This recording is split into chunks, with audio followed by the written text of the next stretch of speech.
Good day, my name is Geoff Plessis. I'm a maker based in Cumbria, in Kendal, which is in the Lake Districts of the United Kingdom, beautiful part of the country. I've got a small shop that I use to make things in. I do mainly wood turning and woodwork, but I do a bit of metalwork as well. Obviously there's a metalwork on the side of the wood turning, sharpening of chisels that I do as well. And I have a 3D printer which I use to make a lot of little tools and jigs and fixtures. In the next series of videos I'll take you on a tour of some of the stuff and the things that I do and how I do it. But I thought I'd kick off by just giving you an introduction to my workshop, so you get a sense of what I have and what I can do, and we'll take it from there. In this corner of the shop I have my metalwork station, a basic small bench grinder, a Robert Sorby Pro-Edged sharpening system, a vise and cabinets with jigs and fixtures, and a arc welder should I need that. Against the wall I have storage for fences, jigs and equipment that I use in my workshop. My lathe is a record power CL4 with variable speed. It's a fairly lightweight piece of equipment. It's got a Morse tape 1 headstock and tailstock. I think the best thing about this lathe is a wonderful view. As I'm turning, I can be looking out over the fields of Cumbria. Certainly is good for the soul. In this corner of the shop I have a Bambu Lab A1 printer. It's a lovely piece of equipment. The technology that Bambu Lab uses is fantastic. I use it extensively to make little jigs and fixtures in the workshop and also outside the shop. Really nice piece of equipment. Against the wall I have storage for finishing nuts and bolts and the like, and up at the top, suspended from the ceiling, I've got a dust filter system that just filters the air and scrubs the air, and this I always put on whenever I'm working in the shop. On the wall opposite the lathe I've got my record power drill press.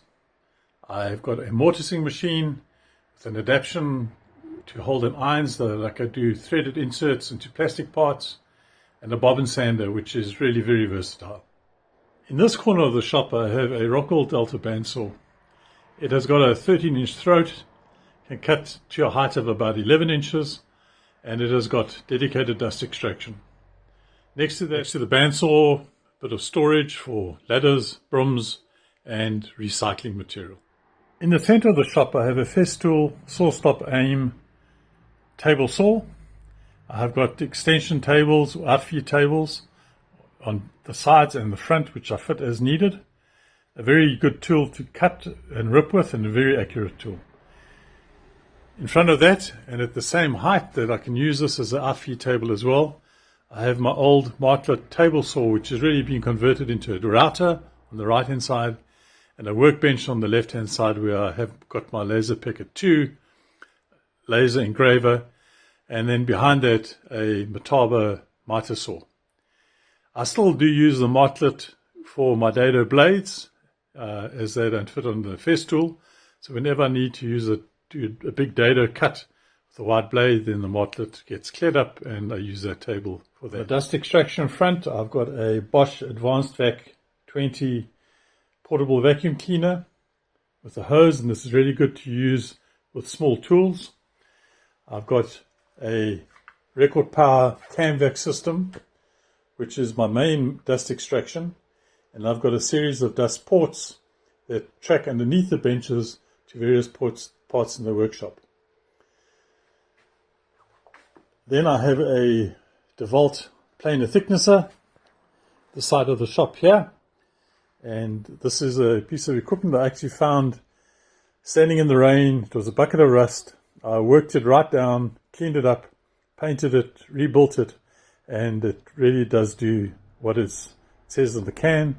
Excellent planer, excellent thicknesser, and that. I have built a small mezzanine which is above the shop over there, and it really has provided very useful space to store wood for seasoning and takes stuff out of the way that I don't need and I'm not going to use for the next couple of years. And below the workshop benches I've got dedicated drawers which are all well organized and sorted with all of my small parts.